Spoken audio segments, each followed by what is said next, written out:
Le jour 1, celui qu'on retient.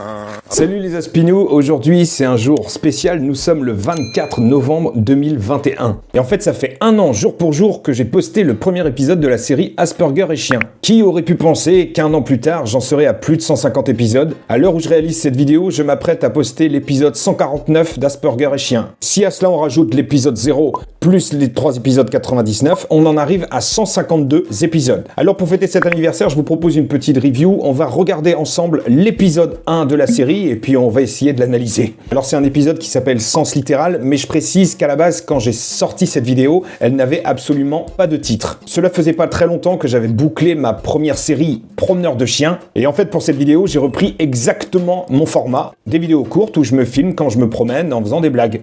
Et c'est donc pour ça qu'il n'y a absolument aucun générique, que ça apparaît de manière complètement brute et intempestive.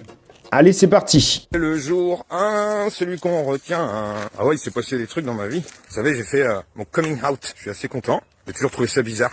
Coming out. Bon, déjà, démarrer ma série par Louane. Dis-moi que tu m'aimes. Moi, je trouve qu'il fallait le faire quand même. Louane ne fait absolument pas partie de ma culture musicale, mais je trouvais que sa chanson se prêtait bien au contexte dans lequel cette vidéo s'inscrit. À savoir 3 jours après avoir fait une espèce de coming out autistique sur les réseaux sociaux. Tu sais, ça veut dire sortir du placard.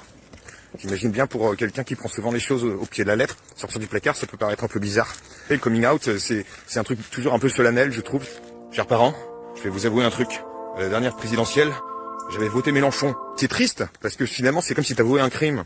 C'est un peu bizarre quand même, je trouve, cette démarche. Ouais, voilà, donc on est vraiment dans l'esprit de ma série Promeneur de chiens, à raconter des choses un peu en mode stand-up promenade. De rien, faut se fondre un petit peu dans la masse.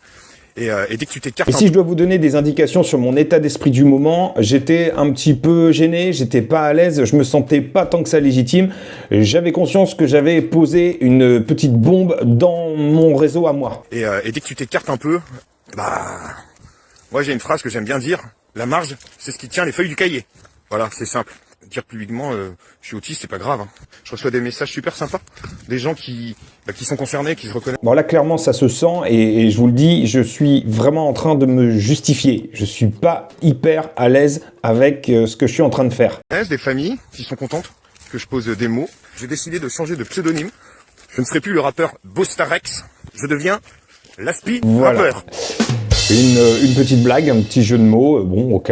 Donc ici la blague c'est vraiment pour assurer une espèce de compensation par rapport à ce que je suis en train de faire. C'est pour ça que je dis rapidement je suis autiste, c'est pas grave, et hop, une blague aspirapeur, comme ça on oublie. J'ai encore du mal à rentrer dedans, je suis encore bloqué dans mon ancien monde. L'ancien monde de Fabrice, humoriste, comédien, qui fait un petit peu de vidéos sur internet. Celui qui a vidé son sac. Cela dit, elle est pas mal la blague. Rapport parce que l'aspi, c'est les petits noms qu'on donne aux Asperger. Mais les Asperger, ça n'existe plus. Hein. Maintenant, dans les classifications, on parle de TSA, trouble du spectre autistique, avec plein de variantes. C'est pour ça que tous les autistes sont pas pareils. Alors, il y a des traits communs, et puis il y a aussi la personnalité. Parce qu'il y a des choses qui sont un peu difficiles à faire dans la vie, et qui sont clairement liées à l'autisme. Et puis il y a d'autres choses qu'on n'a pas envie de faire, tout simplement parce qu'on est un gros con. Alors, je me pose la question, tout simplement, de faire évoluer mes vidéos de promenade de chiens pour prendre un petit temps pour vous parler un peu de ce trouble. Alors là c'est marrant parce que je dis que je vais faire évoluer ma série Promeneur de chiens, ce qui est le cas, pour prendre un petit temps pour parler de l'autisme, comme si j'allais faire un petit arc narratif sur l'autisme et qu'après je repartirais dans mes promenades de chiens. Je suis vraiment dans cet esprit-là en fait. C'est juste proposer un petit chapitre qui permet un petit peu de donner la notice, un peu d'explication par rapport à ma chanson qui était un petit peu brute et sans contextualisation, sans précision, sans que ce soit tant que ça explicite. Alors on parle de trouble, de syndrome, ce qui est un peu... Mais à ce moment-là, je me dis absolument pas que ça va être une série et que je ferai 3 fois plus d'épisodes que la première. Ce qui est un peu erroné. Bon, tant qu'on parle plus de maladie mentale, c'est quand même un peu mieux. Non, c'est un dysfonctionnement neurologique. A priori, apparaît même avant la naissance. Hein. C'est limite avant la grossesse. Hein. Limite avant la conception. Je pense qu'il y a une force divine qui a dit « Toi, tu seras perché !» Je vais réfléchir un petit peu à comment je peux traiter ce sujet. Donc à ce moment-là, j'ai absolument pas de thématique. Je suis surtout dans une intention, l'intention éventuellement de parler un peu du TSA. Pour sensibiliser un petit peu les gens. Non, je pourrais déjà commencer par la première phrase de ma chanson. Me demande pas comment ça roule, il y a trop d'images qui me tournent en tête. Alors, en fait, c'est pas une expression, c'est vraiment des images. Quand tu as un TSA, tu décodes pas forcément les implicites, en tout cas pas tout de suite. Si tu me demandes si ça roule, automatiquement je vais penser à une voiture ou une roue. Alors si tu me demandes en plus si ça gaze, je commence à avoir du mal à respirer. Moi je pense que c'est un sujet que je devrais aborder beaucoup plus précisément, beaucoup plus longuement dans une vidéo, parce que là je trouve que c'est un petit peu bâché à la va-vite, d'autant plus pour une vidéo qui dure 2 minutes 24. La moyenne des épisodes d'Asperger et Chien en général c'est 5-6 minutes. Là j'en suis à 2 minutes 24, c'est pas beaucoup. Et si après tu me dis que ça biche, plus je suis fatigué, plus je prends tout au premier degré. D'ailleurs, pourquoi on dit degré? Et comme les codes sociaux, c'est énormément d'implicites, je vous dis pas la merde. Donc ça, c'était le générique de la série Promeneur de chiens. On retrouve le hashtag, et là j'ai écrit Asperger et Chien. Il y a une espèce de jeu de mots et de blagues, mais finalement, j'aurais très bien pu écrire Promeneur de chiens, en fait. Là, à ce moment-là, la série s'appelle pas forcément Asperger et Chien. C'est seulement à partir du 2e épisode que j'assume de la nommer comme ça. Donc globalement, c'était un premier épisode essai qui dure pas hyper longtemps. La lumière, elle est vraiment pas terrible parce que c'est la nuit. Je sors de la douche. Et à ce moment-là, le son, il est pas terrible parce que j'ai pas de micro. Il y a un problème aussi de volume au niveau des bruitages. Bref, c'est quand même fait un petit peu à l'arrache. Donc en fait, je retiens que le titre, il est pas bon du tout parce que le sens littéral, je pourrais l'aborder beaucoup plus précisément maintenant si je décidais de faire un épisode spécial sur ça. Je faisais le bilan de cet épisode, je dirais que c'est le papa de tous les autres, hein, donc il est important cet épisode, évidemment.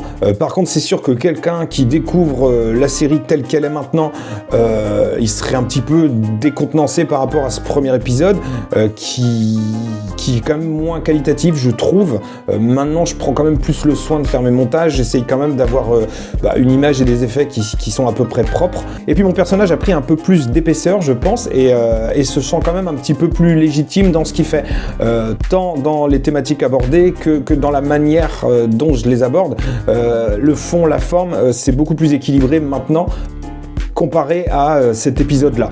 Mais c'est quand même pas mal pour des gens qui prendraient la série en cours de route, qui arriveraient maintenant, là, qui débarquent, et qui auraient envie de voir un peu qu'est-ce que pouvait donner le premier épisode. Mais là où je suis quand même épaté, c'est de me dire que ça fait juste 1 an, en fait, et c'est pas beaucoup, 1 an, dans l'absolu, et je trouve que ça a quand même vachement évolué, ça a vachement progressé. Alors peut-être que j'ai perdu des gens en cours de route, parce qu'on a perdu ce petit côté brut, ce petit côté immersif, ce petit côté artisanal, fait avec mes petites mains, mais c'est comme ça fait partie de l'évolution du truc.